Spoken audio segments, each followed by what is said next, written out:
Hi friends, உங்கள் எல்லாருக்கும் வணக்கம். Welcome back to my channel A to Z vlog. என்னோட பேர் பவித்ரா. நீங்கள் இப்போ தான் நம்ம சேனலில் ஃபஸ்ட் டைம் பார்க்குறீங்க அப்படின்னா மறக்காமல் சப்ஸ்கிரைப் பண்ணி நம்ம ஃபேமிலியோட ஒன்றா ஜாயின் ஆகிக்கோங்க. சம்மர் ஆரம்பிச்சிருச்சு, ஆனால் ஆரம்பிக்கும் போதே இவ்வளோ வெயிலோடு இருக்குது அப்படிங்கிறது உண்மையாக ஏற்றுக்க முடியாத ஒரு விஷயமா இருக்குது. அதிலும் குறிப்பாக ஆடு மாடு கோழி இதுங்கெல்லாம் தண்ணி இல்லாமல் தவிக்கும் போது பார்த்தா அதோட கஷ்டம் வார்த்தைகளால் சொல்ல முடியலை. இப்போவே பார்த்திங்கன்னா பெங்களூர்லலாம் ரொம்ப தண்ணி இல்லாமல் மக்கள் கஷ்டப்படுற மாதிரியான நியூஸஸ்லாம் கேள்விப்படுறோம். இது வரைக்கும் தண்ணியை கொஞ்சம் எல்லாம் அளவாக பார்த்து யூஸ் பண்ணிக்கோங்க. லக்கிலி நாங்கள் கிராமத்தில் இருக்கிறதுனால தண்ணி பிரச்சனை அந்தளவுக்கு இங்கே இல்லை. மேக்ஸிமம் என்னோடய மார்னிங் ரொட்டீனில் யாஷிக்கு ஸ்கூல் அனுப்பி விட்டுட்டு வீட்டில் இருக்கக்கூடிய வேலையெல்லாம் முடிச்சதுக்கப்புறமேட்டு ஆடுங்களுக்கு கோழிங்களுக்கு நாய்க்கு இதுக்கெல்லாம் தண்ணி இருக்குதா அப்படின்னு ஒன்ஸ் செக் பண்ணுறது. 2 days ஒன்ஸ் அது எவ்வளோ வெயிலாக இருந்தாலும் சரி, மேக்ஸிமம் இப்போலாம் பார்த்திங்கன்னா வாரத்துக்கு ஒரு 2 தடவை எல்லா செடிங்களுக்கும் தண்ணி விடுற மாதிரி ரொட்டீனை மாற்றியாச்சு. குளிர்காலமெல்லாம் இருக்கும்போது பூ நிறைய ரோஸ் பூவெல்லாம் பூத்து குலுங்குற மாதிரியெல்லாம் வீடியோஸ்லாம் போட்டிருப்போம் பார்த்திங்களா. அப்போல்லாம் உண்மையாக 2 வாரத்துக்கு ஒரு தடவை கூட ரோஸ் செடிக்கு தண்ணி விட்டோம். தண்ணி அந்தளவுக்கு அப்போ தேவைப்படலை. பட் இப்போ சம்மருக்கு தண்ணி இல்லைன்னொன்னையும் செடியெல்லாம் வாடுறதை வச்சே நம்ம கண்டுபிடிச்சிக்கலாம் செடிக்கு தண்ணி தேவைப்படுதுன்னு. அந்தளவுக்கு 2 நாளைக்கு ஒரு டைம் தண்ணி விட்டுமே செடியெல்லாம் வாடிக்கிட்டு இருக்கு. கத்திரி செடி வச்சப்போ நான் ஒரு வீடியோ போட்டிருந்தேன். அந்த வீடியோ நீங்கள் யாராவது பார்க்கல அப்படின்னா மேலே இப்போ ஐகார்டில் கொடுக்குறேன், நீங்கள் செக் அவுட் பண்ணிக்கோங்க. அந்த கத்திரி செடி எல்லாமே சூப்பராக தளைஞ்சு வந்துருச்சு. அங்கங்கே ஒவ்வொரு செடி செத்துது. நாங்கள் வைக்கும்போது சம்டைம்ஸ் ஒரு சில இடத்துல 2 செடி வச்சுருந்தோம். அதையெல்லாம் பிடுங்கி வச்சு இப்போ காடு ஃபுல்லாக செடி இருக்குது. ஆனால் செடி ஹெல்த்தியாக இல்லை, ஒரு மாதிரி நோய் தாக்கம் அந்த மாதிரி இருக்குது. ஸோ இதுக்கு மோரை நல்லா புளிக்க வச்சு செடிங்களுக்கெல்லாம் ஸ்ப்ரே பண்ணி விடலாங்கிற ஒரு ஐடியாவில் இருக்கிறோம். மோரை புளிக்க வச்சுருக்கோம். ஸ்ப்ரே பண்ணி விடுறப்ப டைம் கிடச்சிது அப்படின்னா கண்டிப்பாக அதையும் நான் வீடியோவில் ஆட் பண்ணுறேன். நம்ம எப்போவுமே அந்தந்த சீசனலுக்கு என்னென்ன ஃபுட்டெல்லாம் கிடைக்குமோ, ஃப்ரூட்ஸ் கிடைக்குமோ அதை சாப்பிட்றது ரொம்ப நல்லது. அந்த மாதிரி பார்த்துக்கிட்டோம் அப்படின்னா அந்த சம்மர் ஆரம்பிச்சிருச்சு அப்படின்னா மாம்பழம் தர்பூசணி இதெல்லாம் ரொம்ப ரொம்ப சலசமாக எல்லா இடத்துலையும் கிடைக்கும். அதிலும் குறிப்பாக மாம்பழத்தை பற்றி எனக்கு கொஞ்சம் மாம்பழத்து மேலேயே பயம்தான். ஏன்னா நாங்களும் மாமரம் வச்சுருக்கோம், சுற்றிலையும் மாமரம் நிறைய இருக்குது. எல்லாம் எந்த அளவுக்கு மருந்து அடிச்சிருக்கிறாங்கிறத பார்த்துட்டோம். ஸோ அதனால மாம்பழம் சாப்பிட பயமாக இருக்குது.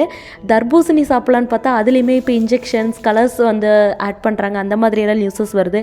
ஸோ எது கொடுத்தாலும் கொஞ்சம் ஹெல்த்தியாக ஒன்ஸ் ஆர் ட்வைஸ் செக் பண்ணிவிட்டு குழந்தைங்களுக்கு கொடுக்கறது ரொம்ப நல்லது. இது பார்த்திங்கன்னா ஒரு வயல் சும்மா இருந்தது. ஸோ அதில் மக்காசோளம் விதைச்சி விடலான்னு விதைச்சி விட்டுருக்கோம்.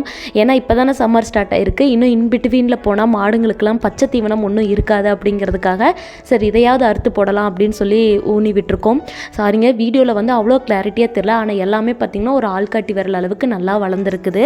ஆனால் இதுலேயுமே பார்த்திங்கன்னா கொஞ்சம் சொட்டப்பட்டலாக தான் முளைச்சிருக்குது. ஒரு வேளை இன்னும் தண்ணி விட்டோம் அப்படின்னா ஓரளவுக்கு நல்லாவே வந்துரும்னு நினைக்கிறேன். பார்க்கலாம். இந்த நெல்லிக்காய் மரம் ரெண்டுமே பார்த்திங்கன்னா கல்யாணம் ஆனதுலேருந்து இது வரைக்கும் ஒரு காய் காய்க்கல. இந்த மரத்துக்கோட அடியில் 2 ஆணி இப்போ அடித்து விட்டுருக்கேன். ஆணியில் சின்னதாக ஒரு குண்டூசி அளவுக்கு இரும்பு அடித்து விட்டுருக்கேன். அப்படி அடித்து விட்டோம் அப்படின்னா மரத்துக்கு ஒரு ஷாக் கிடச்சி அதுக்கு மேலே காய்க்க ஆரம்பிக்குன்னு இருக்காங்க. பார்க்கலாம். ஒரு வேளை காய்ச்சிது அப்படின்னா நான் அதை பற்றின டீட்டெயிலான அப்டேட்ஸ் நான் உங்களுக்கு கொடுக்குறேன். காட்டுக்குள்ளே அப்படியே ரவுண்ட்ஸ் போயிட்டு கொஞ்சம் கீரையும் பொறிச்சிட்டு வீட்டுக்கு போயாச்சு. ரேண்டமாக எடுத்த வீடியோஸ் தான் இது. நான் ட்ரெண்ட்ஸ் போயிருந்தப்போ இந்த நோஸ் ஸ்ட்ரைப்ஸ் சேல் பண்ணிட்டு இருந்தாங்க. 1+1 ஆஃபர் 30 ரூபி தான் என்னமோ. பிளாக் ஹெட்ஸை ரிமூவ் பண்ணுறதுக்காக இது ஜஸ்ட் இதை பீல் அவுட் பண்ணிவிட்டு மூக்கை லைட்டாக அப்படியே மேலே தண்ணி விட்டு நனைச்சி விட்டுட்டு அந்த வெட்டான ஏரியாவில் ஒட்டணும் அப்படின்னா நல்லா ஒட்டிக்கும். காய காய அதே மாதிரி பிங்க் கலரில் மாறிடும். ஸோ இதில் இது நல்லா ஒட்டணும் அப்படின்னா தண்ணி ரொம்ப முக்கியம்.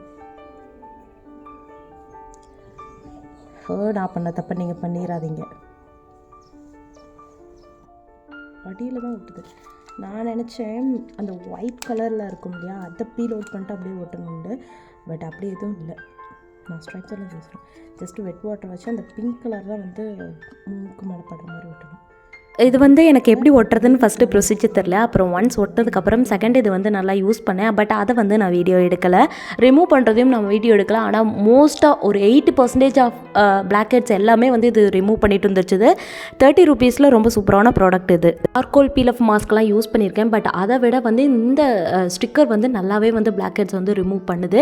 எடுக்கும்போது மைல்டாக பெயின் இருக்கும், அது அதுலேயும் இருக்கும் இதுலேயும் இருக்குது. அதுக்கு எனக்கு இது ஒர்த்தாக தெரிஞ்சுது. So I suggested this one. ஃப்ரெண்ட்ஸில் 1+1 ஆஃபர் தான் இதை எடுத்தேன். பிளாக் ஹெட்ஸ் அதிகமாக இருக்குதுன்னா கண்டிப்பாக இதை ட்ரை பண்ணலாம். இவ்வளோ நேரம் என்னோட வீடியோ பொறுமையாக பார்த்தமைக்கு நன்றி. Keep supporting me. Thanks for வாட்சிங்.